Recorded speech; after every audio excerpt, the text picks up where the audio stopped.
শেখ সাহেব করলেন কি, সারা পূর্ব পাকিস্তানের মানুষকে বললেন করাচি রাস্তা সোনা দিয়ে তৈরি, করাচি রাস্তা সোনা দিয়ে তৈরি, আর আমাদের এদিকে কিছু হচ্ছে না, আমাদের দিকে কিছু হচ্ছে না।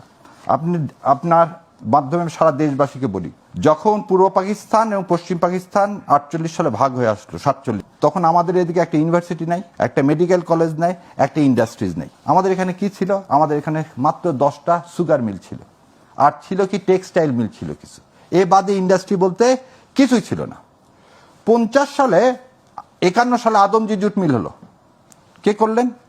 51 সালে প্লাটিনাম খুলনা অঞ্চলে 12টা জুট মিল হলো, ক্যাডেট কলেজ হলো 7টা, ইউনিভার্সিটি হলো 7টা, ইঞ্জিনিয়ারিং কলেজ হলো 7টা, তারপরে আপনি medical college, sugar mill, tobacco, total হচ্ছে 77টা বড় ইন্ডাস্ট্রিজ হলো। তারপরে বলছে BMT, Bangladesh machine tools factory, ordnance factory, সব কার করা?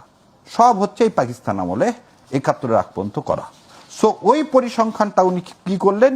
পরিসংখ্যানটা মানুষের সামনে ওইভাবে না দিয়ে মানুষকে বৈষম্যর কথা বলে মানুষকে ডাইভার্ট করলেন। তাহলে একটা লোকের যদি মুজিববাদ বলে থাকেন, তাহলে একটা লোকের প্রথম উদ্দেশ্যটাই হচ্ছে খারাপ, এই দেশটাকে ভাগ করতে হবে, করে ইন্ডিয়ার হাতে কিভাবে তুলে দেওয়া যায়। আসেন 70 সালে ইলেকশন, ভাইদের কথা বলছে, ভাসানী ন্যাপ সেই সময় যদি ইলেকশনে পার্টিসিপেট করতো, শেখ সাহেব জীবনে কোনোদিন সংখ্যাগরিষ্ঠতা পারত না।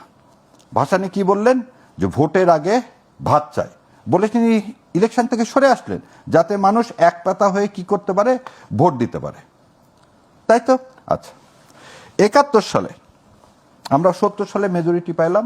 মেজরিটি পেয়ে আমাদেরকে ক্ষমতায় যাওয়ার কথা, পাকিস্তান আমাদেরকে ক্ষমতায় যেতে দিলেন না, এবং পাকিস্তান 25 তারিখ রাতে আমাদের এখানে ক্র্যাকডাউন করলেন, যেটা ধিক্কারজনক, অবশ্যই নিন্দনীয়।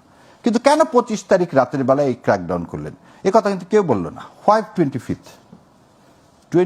একটু মনে করে রাখেন। 14 তারিখে এই ঢাকায় বিহারীদের উপরে, ঢাকা, সৈয়দপুর, সান্তাহার, এই 3 জায়গায় বিহারীদের উপরে অত্যাচার চালানো হলো, বিহারীদেরকে কি করা হলো? নিশ্চিহ্ন করা হলো। এবং সেই দিন বিহারি মারা গেছে প্রায় 6 থেকে 7 হাজার।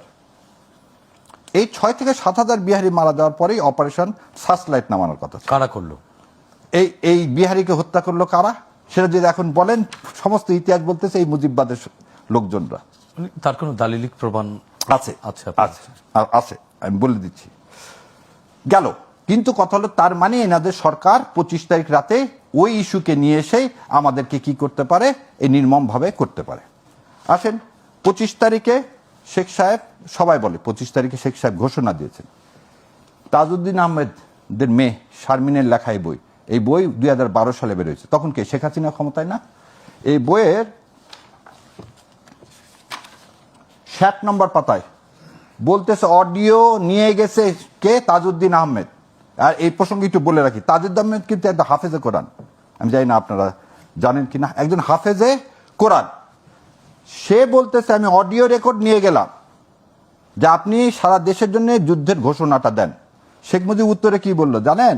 শেখ মুজিব বলল, বাড়ি গিয়ে নাকে তেল দিয়ে ঘুমিয়ে থাকো, পরশুদিন হরতাল ডেকেছি। এই স্টেটমেন্ট যদি ভুল হতো, তাহলে শেখ হাসিনার সময় তো এই বই প্রিন্টেড, এই বই বাইদাপ্ত হতে পারতো।